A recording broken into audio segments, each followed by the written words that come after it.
सार्दिको नमन। प्यारे विद्यार्थियों, आप सभी का polity with ABCD classes YouTube channel पर हार्दिक स्वागत है।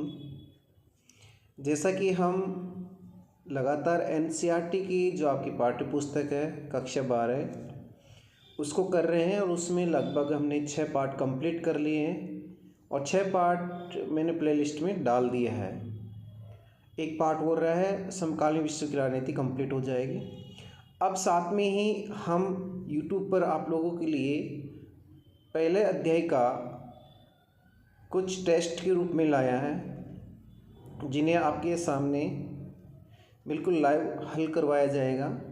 और ये सिर्फ कक्षा 12वीं के विद्यार्थियों के लिए उपयोगी नहीं है, बल्कि ये उन बच्चों के लिए भी उपयोगी और महत्वपूर्ण रहेगा जो फर्स्ट ग्रेड की आरपीएससी स्कूल लेक्चरर की तैयारी कर रहे हैं। क्योंकि एनसीईआरटी की अगर बुक से प्रश्न उठाया जाएगा तो लगभग संभावना ये रहेगी कि जो प्रश्न यहाँ बनाए गए हैं वो आपकी कहीं न कहीं किसी न किसी रूप में मदद ज़रूर करेंगे। तो सभी विद्यार्थी जो कक्षा 12 के बच्चे हैं उन सब के लिए तो ये है ही उपयोगी 100%, लेकिन उन बच्चों के लिए भी बहुत महत्वपूर्ण और बहुत उपयोगी रहेगा जो फ़िलहाल फर्स्ट ग्रेड की आरपीएससी की कॉलेज लेक्चरर की इनकी तैयारी कर रहे हैं। क्योंकि यहाँ हर प्रकार के प्रश्न मैंने बनाने का प्रयास किया है, जितना संभव हो सका बनाने का उतना, और ऑब्जेक्टिव प्रश्न कोई रह ना जाए उस हिसाब से मैंने सारे प्रश्न को लिया है, जिसमें सरल प्रश्न भी है, थोड़े कठिन भी है, थोड़ा मध्यम भी है। तीनों प्रकार के प्रश्नों को मैंने इसमें शामिल किया है। आप लोग देख रहे होंगे स्क्रीन पे 2 ध्रुवीयता का अंत है, टेस्ट हमारा फर्स्ट है। इसी प्रकार से सभी अध्याय का हम टेस्ट लाएंगे और आप लोगों तक पहुंचाएंगे। चलो करते हैं। पहले टेस्ट में 10 प्रश्न है। इस प्रकार से पहले पार्ट में हमारे 3 टेस्ट है। तो आज पहला टेस्ट करते हैं, प्रारंभ करते हैं। पहला टेस्ट है, पहला पार्ट है 2 ध्रुवीयता का अंत।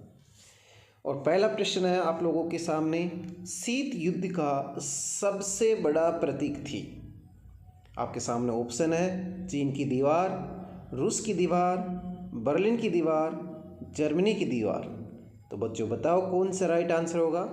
आप लोगों के लिए सोचने के लिए भी टाइम दे रहा हूँ, फिर हम इसको हल करेंगे आपके सामने ही, तो आपको तुरंत पता चल जाएगा कि मेरा सोचा हुआ आंसर सही था गलत था।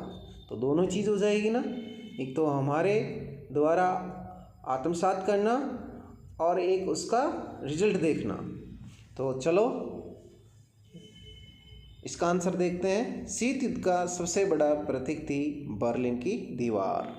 देखो क्लियर, आगे सबमिट करेंगे जब आप लोगों को पता चल जाएगा कि हमारे कितने सही है और कितने गलत है। दूसरा प्रश्न है, सोवियत संघ के खेमे में शामिल पूर्वी यूरोप के कितने देशों ने एक एक करके जनता के प्रदर्शनों को देखकर अपने साम्यवादी शासन को बदल डाला था। प्रश्न ध्यान से समझो पहले। सोवियत संघ के खेमे में शामिल पूर्वी यूरोप के कितने देशों ने एक एक करके जनता के प्रदर्शनों को देखकर अपने साम्यवादी शासन को बदल डाला था। बताओ कौन सा होगा आप लोगों का आंसर। इसमें उत्तर दो अपने अपने हिसाब से। मैं भी मेरे हिसाब से दे रहा हूँ, फिर लास्ट में देखेंगे रिजल्ट अपन सब मिलके, और हमारा क्या आंसर सही होगा वो आप लोगों के सामने दिखाया जाएगा। तो इसका आंसर होगा बच्चों, और ये सारे प्रश्न मैंने आपकी एनसीईआरटी की बुक समकालीन विश्व की राजनीति पहला अध्याय से किताब से बनाए सारे, इसलिए ऑथेंटिक है और स्रोत इनका मान्य है। तो इसमें होगा आंसर 8। ठीक है, चलते हैं हम आगे। क्वेश्चन 3, बर्लिन की दीवार से संबंधित कौन सा कथन गलत है। बर्लिन की दीवार से संबंधित जो प्रश्न बन सकते हैं वो सारे मैंने इसमें ला दिए। इन प्रश्नों की खासियत बच्चों ये भी है कि आपके पास ऑप्शन, एक तो अच्छे ऑप्शन मिलेंगे और ऑप्शन के साथ साथ आपको विशेष एक प्रश्न के साथ एक से अधिक प्रश्न तैयार भी होंगे, क्योंकि जो उनके उत्तर ऑब्जेक्ट में दे रखे हैं वो आपके लिए प्रश्न का रूप में भी काम आएंगे। चलो देखते हैं, इसको हल करते हैं। बर्लिन की दीवार से संबंधित कौन सा कथन गलत है? यहाँ ध्यान देना, गलत पूछा जा रहा है कि सही पूछा जा रहा है, क्योंकि काफ़ी बार प्रश्न को सही ढंग से नहीं पढ़ने से भी हमारी काफ़ी प्रश्न गलत है होने की संभावना रहती है। प्रतियोगी परीक्षा में तो अक्सर ऐसा होता ही है, हम बहुत कोशिश करते हैं कि सही हो, गलत ना हो, लेकिन इतने क्वेश्चन होते हैं और पढ़ते समय गलत और सही का ध्यान न रहने से हम तुरंत पढ़ते हैं और आंसर दे देते हैं, फिर बाद में पता चलता है कि सही पूछा था कि गलत पूछा था। तो उसका थोड़ा ध्यान रखिए। प्रश्न को एक बार नहीं 2 बार पढ़ो, कोई दिक्कत नहीं है। फिर ऑप्शन को एक बार नहीं 2 बार पढ़ो, फिर आप हल करो। तो चलो देखते हैं इसके ऑप्शन। बर्लिन की दीवार पूंजीवादी दुनिया और साम्यवादी दुनिया के बीच एकीकरण का प्रतीक थी। दूसरा ऑप्शन है 1961 में बनी थी। तीसरा है 150 किलोमीटर से भी ज़्यादा लंबी है। दीवार 28 वर्षों तक ये खड़ी रही। तीसरा है 9 नवंबर 1989 को बर्लिन की दीवार को तोड़ दिया गया था। तो बच्चों इनमें से कौन सा गलत पूछा जा रहा है? तो कौन सा गलत है? इसमें पहला ही गलत होगा ये, बाकी सारे सही है। 1961 में बनी थी बर्लिन की दीवार, बिल्कुल राइट है। 150 किलोमीटर से ज़्यादा लंबी है, 28 वर्षों तक ये खड़ी रही, ये भी सही है। 9 नवंबर 1989 को बर्लिन की दीवार को तोड़ दिया गया था, ये भी सही है। यहाँ इसकी व्याख्या सहित हम देखेंगे फिलहाल अभी आंसर कंप्लीट करने के बाद, ठीक है।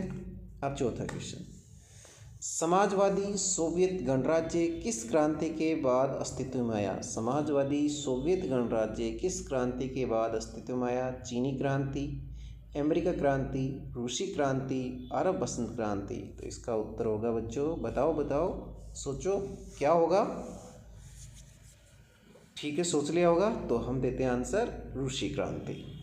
क्लियर? पांचों क्वेश्चन, सोवियत अर्थव्यवस्था की प्रगति के बारे में निम्न में से कौन सा कथन गलत है?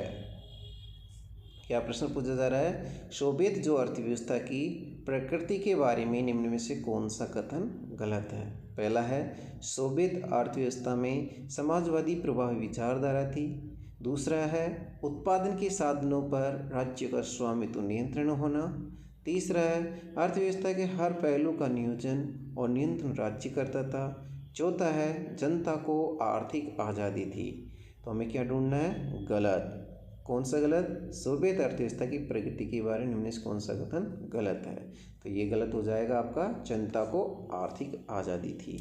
बाकी सारे सही है। सोवियत अर्थव्यवस्था में समाजवादी प्रभावी विचारधारा थी, ये सही है। उत्पादन के साधनों पर राज्य का स्वामित्व नियंत्रण होना, ये सही है। अर्थव्यवस्था के हर पहलू का नियोजन और नियंत्रण राज्य करता था, ये भी सही है। ये मैं बता रहा हूँ सही। बच्चों आपको अपने हिसाब से आंसर दे सकते हो और नोट भी कर सकते हो आप अपनी पाठ्य पुस्तक में कि मेरा आंसर ये था। अब यह हम सबमिट करेंगे, रिजल्ट देखेंगे, तब उसका क्लियर पता चलेगा कि हमारा आंसर सही क्या है। ठीक है बच्चों, तो चलते हैं हम छठे क्वेश्चन की ओर। छठा क्वेश्चन है निम्नलिखित को कालक्रमानुसार कौन सा विकल्प गलत है? यानी कालक्रमानुसार कौन सा विकल्प गलत है? एक बात और बताऊं बच्चों, साथ में मैंने सारे प्रश्न उस हिसाब से बनाने का प्रयास किया जिस हिसाब से प्रतियोगी परीक्षाओं में पूछे जाते हैं और आम हमारे प्रश्न पत्रों में पूछा जाता है, बोर्ड की परीक्षाओं में पूछा जाता है। वो सारे ही अध्ययन करके, विश्लेषण करके इन प्रश्नों को उस रूप में बनाए गए चाहे कैसे भी पूछा जाए बच्चों से वो आंसर अच्छे से दे सके। ठीक है, तो ये हो गया अपना निम्नलिखित कालक्रम अनुसार कौन सा विकल्प गलत है। तो इसका सही राइट आंसर होगा, पहले तो देख लेते चार ऑप्शन। अफगान संकट 1979, बर्लिन की दीवार गिरना 1989, सोवियत संघ का विघटन 1998, रूसी क्रांति 1917। सोचो बच्चों, सोचो कौन सा होगा। सोचो कौन सा है, टिक लगा लो। और मैंने लगा दिया इस पे सोवियत संघ का विघटन। देखो अफगान संकट सही लग रहा है, बर्लिन की दीवार गिरना ये भी सही है, रूसी क्रांति ये भी सही है। तो मेरा तो ये होगा, आप लोगों का कौन सा आप अपने मन में रखो, बाद में देख लेना कि सही किसका था गलत किसका है। ठीक है। बाकी मैं जो बता रहा हूँ मैंने पढ़ा है, इस हिसाब से बता रहा हूँ। अब मैंने पढ़ रखा है सारी चीज़ें, तो मेरा लगभग मैं तो मानूंगा मेरा 100% सही है। लेकिन आप भी अपना आंसर अपने अनुसार दीजिए, क्योंकि सबमिट करने के बाद में रिजल्ट आएगा और उसमें सारे आंसर आप लोगों को दिख जाएंगे। तब आप सोच लेना कि 10 प्रश्नों में से मेरे कितने प्रश्न सही है। ठीक है बच्चों, आगे चलते हैं हम। निम्न में से कौन सा सोवियत संघ के विघटन का परिणाम नहीं है? निम्न में से कौन सा सोवियत संघ के विघटन का परिणाम नहीं है? पहला है संयुक्त राज्य अमेरिका और सोवियत संघ के बीच विचारधारात्मक लड़ाई का अंत। दूसरा है स्वतंत्र राज्यों के राष्ट्रकुल का जन्म। तीसरा है मध्य पूर्व में संकट। और चौथा है विश्व व्यवस्था की शक्ति संतुलन में बदलाव। तो सोचो बच्चों, इसमें कौन सा आंसर सही होगा? निम्नलिखित में से कौन सा सोवियत संघ के विघटन का परिणाम नहीं है? कौन सा नहीं है? जैसा कि पहला ऑप्शन है संयुक्त राज्य अमेरिका सोवियत संघ के बीच विचारधारात्मक लड़ाई का अंत, ये तो सही है। दूसरा स्वतंत्र राज्य के राष्ट्रकुल का जन्म, ये भी सही है। मध्य पूर्व में संकट, ये गलत है। और चौथा विश्व व्यवस्था की शक्ति संतुलन में बदलाव, ये सही है। ठीक है, आपने लगा लिया अपना। चलते हैं 8वें क्वेश्चन की ओर। निम्नलिखित विकल्पों में से कौन सा मेल नहीं है? निम्नलिखित विकल्पों में से कौन सा मेल नहीं है? मिखाइल गोर्बाचेव, सुधारों की शुरुआत। दूसरा है शॉक थेरेपी, धार्मिक मॉडल। तीसरा है रूस सोवियत संघ का उत्तराधिकारी। चौथा है वार्सा सैन्य समझौता। तो कौन सा मेल नहीं खा रहा है? देखो बच्चों, मैंने बताया था ना, एक प्रश्न से आपके कई प्रश्न तैयार होंगे। अब यहाँ 4-4 प्रश्न, 3-3 प्रश्न तैयार हो रहे हैं। तो इसमें मिखाइल गोर्बाचेव, सुधार शुरुआत, ये तो सही बात है। शॉक थेरेपी धार्मिक मॉडल, नहीं बच्चों, शॉक थेरेपी धार्मिक मॉडल नहीं थी, ये आर्थिक मॉडल थी। तीसरा है रूस सोवियत संघ का उत्तराधिकारी, ये सही है। वार्सा सैन्य समझौता, ये सही है। अब चलते हैं क्वेश्चन नंबर 9। कितने गणराज्यों को आपस में मिलाकर सोवियत संघ बनाया था? कितना लड्डू सा क्वेश्चन है, ये तो सब बच्चों को आता होगा। सब हल करेंगे और मैं भी इसको हल करने जा रहा हूँ। फिलहाल देख लेते हैं। फर्स्ट ऑप्शन में 13 है, दूसरे में 14 है, तीसरे में 15 है और चौथे में 16 है। तो कितने गणराज्यों को आपस में मिलाकर सोवियत संघ बनाया था? 15। Very good. लास्ट क्वेश्चन है आज के टेस्ट के अंदर, फिर हम जल्दी से अभी रिजल्ट देख रहे हैं अपना आप सभी के सामने लाइव। निम्नलिखित में से सन 1991 के येल्त्सिन के नेतृत्व में, किसके नेतृत्व में? येल्त्सिन के नेतृत्व में सोवियत संघ के 3 बड़े गणराज्यों ने सोवियत संघ की समाप्ति की घोषणा की। इनमें से कौन सा नहीं है? देखो, प्रश्न आपके कैसे भी बनाया जा सकता है बच्चों। यहाँ से पहले तो हम इसको हल कर लेते हैं, फिर इसे हम दूसरे तरीके से प्रश्न बना के दिखाऊंगा आपको। प्रश्न क्या पूछा है, एक बार वापस पढ़ लेते हैं कि निम्नलिखित में से सन 1991 के येल्त्सिन के नेतृत्व में सोवियत संघ के 3 बड़े गणराज्यों ने सोवियत संघ की समाप्ति की घोषणा की। इनमें से कौन सा नहीं है? तो लिथुआनिया, दूसरा है रूस, तीसरा बेलारूस, चौथा यूक्रेन। सोचो बच्चों, कौन सा नहीं है इसमें? कौन सा है? कौन सा नहीं है, ये पूछ रहा है। तो इसमें मेरा है लिथुआनिया। अब देखो इसको कैसे बनाया जा सकता है। प्रश्न ये भी पूछा जा सकता है बच्चों कि रूस, ये पूछा जा सकता है कि निम्नलिखित में से सन 1991 में किसके नेतृत्व में सोवियत संघ के 3 बड़े गणराज्य रूस, बेलारूस, यूक्रेन ने सोवियत संघ की समाप्ति की घोषणा की? तब तो आंसर होगा आपका येल्त्सिन। जबकि इन्होंने पूछ लिया कि येल्त्सिन के नेतृत्व में वो कौन से गणराज्य है जिन्होंने समाप्ति की घोषणा की सोवियत संघ की? वो है आपके रूस, बेलारूस और यूक्रेन। ठीक है ना, एक प्रश्न से 2-2 प्रश्न तैयार हो रहे हैं ना। ये हमारा लास्ट प्रश्न हो गया। अब हम करते हैं सबमिट।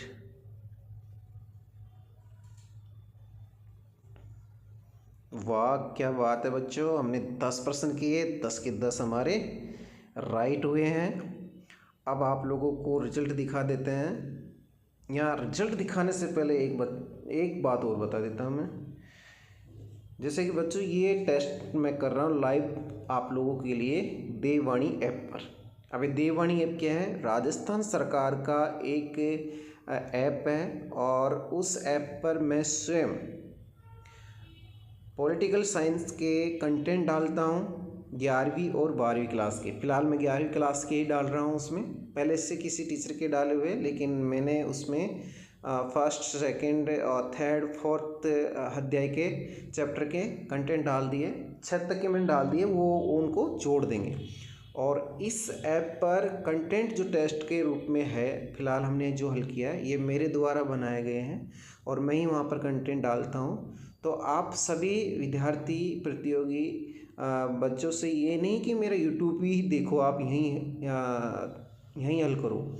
आपको अच्छा लग रहा है तो यहाँ सुनो, यहाँ करो। आप स्वयं देखना चाहते हो, स्वयं करना चाहते हो तो आप, मेरा कोई ऐप नहीं है, ये किसी व्यक्तिगत ऐप नहीं है, प्राइवेट ऐप नहीं है, ये गवर्नमेंट का, हमारे राजस्थान सरकार का ऐप है। आप लोग देववाणी ऐप को भी डाउनलोड करके वहाँ पॉलिटिकल साइंस के मेरे डाले गए चैप्टर और वहाँ पर मेरे डाले गए टेस्ट को भी हल कर सकते हैं।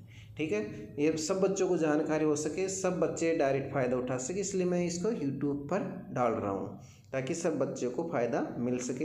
विशेषकर मैं जिन बच्चों को पढ़ा रहा हूँ उनको मैं देववाणी ऐप के बारे में भी बताता हूँ। जब वो नहीं चला पाते हैं या नहीं खुल पाता है तो उनको डायरेक्टली मैं यूट्यूब पर या डायरेक्ट उनको व्हाट्सएप ग्रुप पर जो है वहाँ डाल देता हूँ ताकि बच्चों की तैयारी प्रभावित ना हो।